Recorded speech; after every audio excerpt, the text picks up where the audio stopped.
Could you also talk about the wampum? I can tell you about that. This belt on the bottom is a copy. Okay. Now, I have had my hands on the original, which was at one time in the State Museum. There was a woman back in the very first part of the last century that bought a lot of, and legally bought wampum from the Iroquois. And she gave them to the State Museum. And there's a booklet that's out, that's printed about that. It's an old booklet. You might find it sometime. It's a bulletin, one of the bulletins. This is so-called the Washington Belt. It's, it's like this long. Well, I was up in the Grand River Reservation with my friends up there, and they were showing me their museum up there. It's a wonderful museum. And we're walking along, all of a sudden, boom, here's this belt. Not that one, but one just exactly like it. And I said, holy mackerel. I said, I know that's not the original one. What's the story on that? And they said, well, we know Mr. Miracle. He's a Iroquois, and he made it. He made 3. He said, one is here. I mean, in the museum. Yeah. I said, you mean there's 2 more? He said, yes. I said, well, boy, I would like to be able to buy one of those. So I eventually did. This is a copy of one of only 3 that he made. It's a copy of the original, which was in the State Museum. Now, at the time when the Seneca people in Salmanaca, they owned a whole tract of land out there that was Indian territory that was never sold to the state of New York. They leased it to the state of New York. But the lease ran out and it reverted back to the Indians.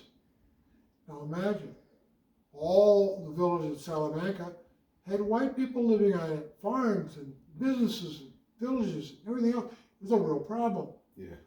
So there was a real protest about it, and eventually there was a compromise made by the state of New York. Now, somewheres in my paperwork somewhere, I have put away a letter. Somehow it left the office of Senator Sheffer. I don't know anything about that, but it ended up in my hands. And the top of the letter, it said to the right-hand side of the letter, it said, at the request of Governor Cuomo. Now that was the father. Mario. It was sent to Senator Sheffer. 2 unnamed Iroquois people and Sheffer made a deal. And the deal was that to settle this dispute out in the Salmanaca region, the wampum collection was going to be given to the Iroquois. Now, I can't say given back because this white lady was the one who had bought it all fair and square and gave it to the New York State Museum. Now, everything that belongs to the state belongs to us. We're the owners, We're the ones who pay the taxes. We're the ones. So when the state wants to get rid of something, such as equipment, what do? They auction it. Because that's a fair way of deaccessioning state holdings and giving everybody an opportunity to buy something. No, not in this case.